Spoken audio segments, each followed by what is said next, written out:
সাইয়েদনা ইসমাইল যখন দুনিয়াতে এসেছে তখন সাইয়েদনা ইব্রাহিম আলাইহিস সালামের বয়স ছিল 86। সাইয়েদনা ইসমাইল যখন এসেছে দুনিয়ায় তখন সাইয়েদনা ইব্রাহিমের বয়স কত ছিল? 86। 86টা বছর আল্লাহর কাছে কাঁদছে আর দোয়া করছে, আল্লাহ একটা সন্তান দাও দাও। 86 বছর বয়সে যে সন্তানটা দিল, ওই সন্তানের প্রতি মায়া, দরদ, মোহব্বত, ভালোবাসা বেশি না কম? আল্লাহ দেখতে চাইলেন ওই ছেলের জন্য মায়া বেশি নাকি আল্লাহর জন্য? দেখি হৃদয়ে কার জন্য দরদ আর ভালোবাসাটা বেশি।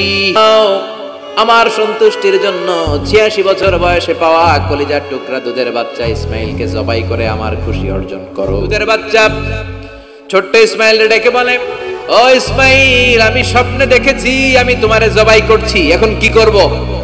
ইসমাইল, স্বপ্নে দেখেছি তোমারে জবাই করতেছি, কি করব কও?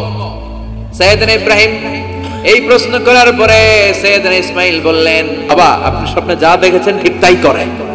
আব্বা আমি তো ডরাই না, আপনি ডরায়েন না। আমি ভয় পাই নাই, আমি ভয় আছে, আপনি ভয় পান কিনা? কি ছেলে দিয়েছিল আল্লাহ তারে? বাবা আপনি ভয় পায়েন না, ইনশাআল্লাহ আপনি আমারে ধৈর্যশীল দেখতে পাবেন। ইব্রাহিম ছুরি আর চালায়ও না, ইসমাইলরে মারা আমার উদ্দেশ্য না, তোমার হৃদয়টা দেখা উদ্দেশ্য।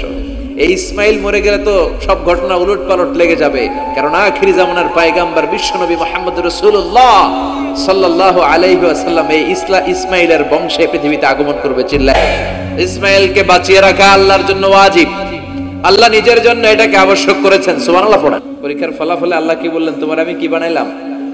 নেতা। নেতা হওয়া এত সোজা না, লিডার। আল্লাহ বললেন আমি আমার খলিলরে খালি পরীক্ষার উপর পরীক্ষা নিলাম।